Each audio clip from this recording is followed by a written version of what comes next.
Évidemment, un peu de théorie, ça fait pas de mal. Et ça permet de mieux comprendre ce qu'il se cache derrière plein de questions écologiques. À travers Dis-m'en plus, j'essaie d'expliquer des concepts de manière simple, pédagogue et sans prise de tête. Je te donne rendez-vous tous les derniers mardis de chaque mois pour en apprendre davantage sur l'écologie avec Dis-m'en plus.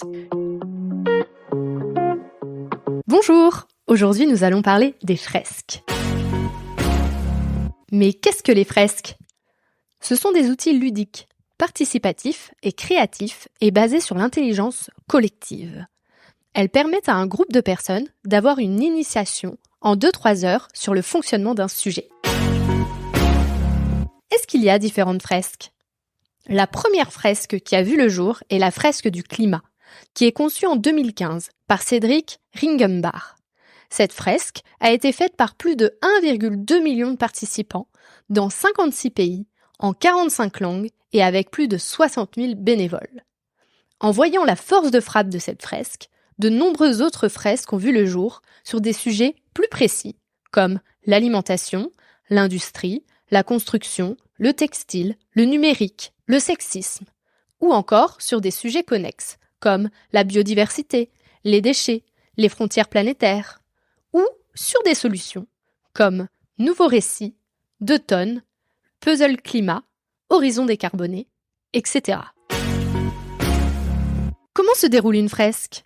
Un animateur est là pour prendre soin des participants, les faire avancer dans le jeu et répondre aux questions. Attention, les animateurs ne sont pas des spécialistes et ne connaissent pas toutes les réponses. Ce sont des facilitateurs. Une fresque commence par un icebreaker, un brise-glace, qui permet aux participants de se présenter et de se connecter pour que les 3 heures se passent au mieux. Il y a la création d'un cadre entre les participants pour que les 3 heures se passent au mieux dans le respect, la convivialité, l'écoute, la bienveillance et surtout le droit à l'erreur. Puis, chaque groupe va recevoir des lots de cartes qu'ils devront lier les unes aux autres. C'est un travail d'équipe. C'est le groupe qui fait le lien entre plusieurs cartes. Les participants sont actifs et cela permet de mieux comprendre et mémoriser les liens. C'est une pédagogie moderne qui permet aux personnes de réfléchir et d'être actifs à la théorie écrite sur les cartes pour les mettre en lien, et non passifs face à une personne ayant tout le savoir. Lorsque les cartes ont été toutes reliées, alors il y a une partie créativité qui permet de lâcher prise et de mettre en valeur la fresque réalisée. Puis, il y a une partie émotion pour prendre à chaud le ressenti des personnes et faire sortir tout ce que chaque personne a dans le cœur et a envie de partager. Enfin, dans certaines fresques, il y a la partie mise en action qui permet de s'engager sans culpabiliser. À l'issue de l'atelier, les participants sont motivés et outillés pour agir à leur niveau. Toutes les fresques ont-elles le même objectif ? Elles ont l'objectif de faire réfléchir, de prendre du recul et d'acquérir des connaissances. Cette prise de savoir ne se fait pas forcément sans douleur. C'est pour cela que la partie émotion est importante. Par exemple, la fresque du climat est selon moi indispensable pour comprendre les causes-conséquences du réchauffement climatique, mais ne permet pas de trouver des solutions. Alors que la fresque des nouveaux récits ou l'atelier d'automne permettent de trouver des solutions individuelles et collectives. Sur quoi se basent les fresques ? Les fresques se basent sur des analyses scientifiques faites par des dizaines, voire des centaines de chercheurs dans le monde entier.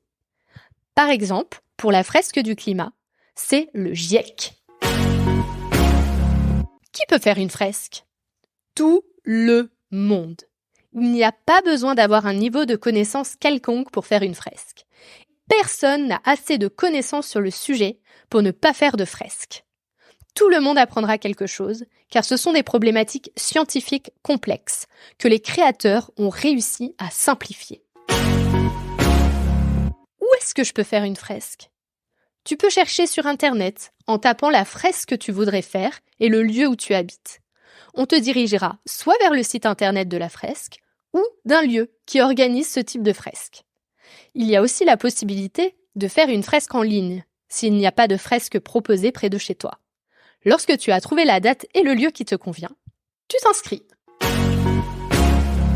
Quand sont les fresques ? Les fresques sont en journée ou en soirée après les horaires de travail pour que le plus grand nombre puisse s'inscrire. Combien ça coûte une fresque ? Il est bon de savoir que les fresques sont gérées par des associations.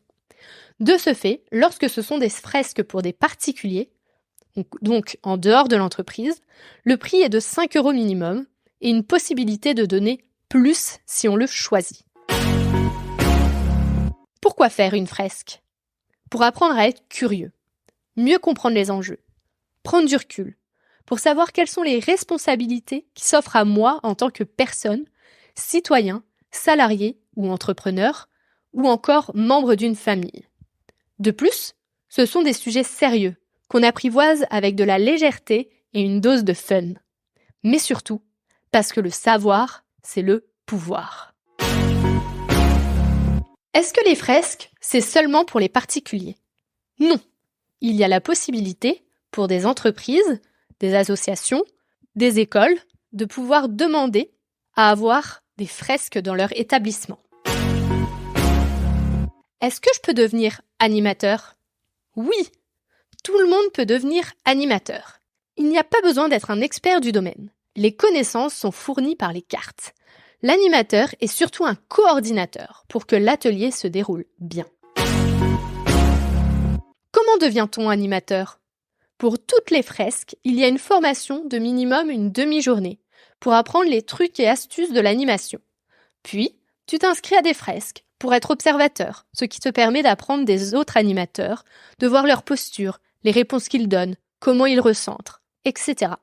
Puis, tu passes à l'action avec quelqu'un qui t'épaule pour que tu puisses gagner en confiance. Et enfin, tu deviens autonome. Tu peux alors répondre à des besoins d'animateurs bénévoles lors de fresques organisées ou d'en organiser par toi-même. J'espère que tu en as appris plus sur les fresques et que cela t'a donné envie d'y participer ou de devenir animateur. Si tu as la moindre question, n'hésite pas à m'envoyer un message, soit par mail, soit sur mon Instagram ou mon LinkedIn. Je vous souhaite une belle journée. Merci d'avoir écouté cet épisode. J'espère qu'il vous a donné envie de participer à la transition écologique et vous a donné une nouvelle oreille attentive à ce qui nous entoure. Si le cœur vous en dit, je vous propose de me laisser un avis, de vous abonner et de me rejoindre sur Instagram, Facebook et LinkedIn. Vous pouvez m'envoyer un message à évidemment e.vie.ment.podcast@gmail.com. En attendant mardi prochain, je vous souhaite, évidemment, de jolis moments de vie en pleine nature.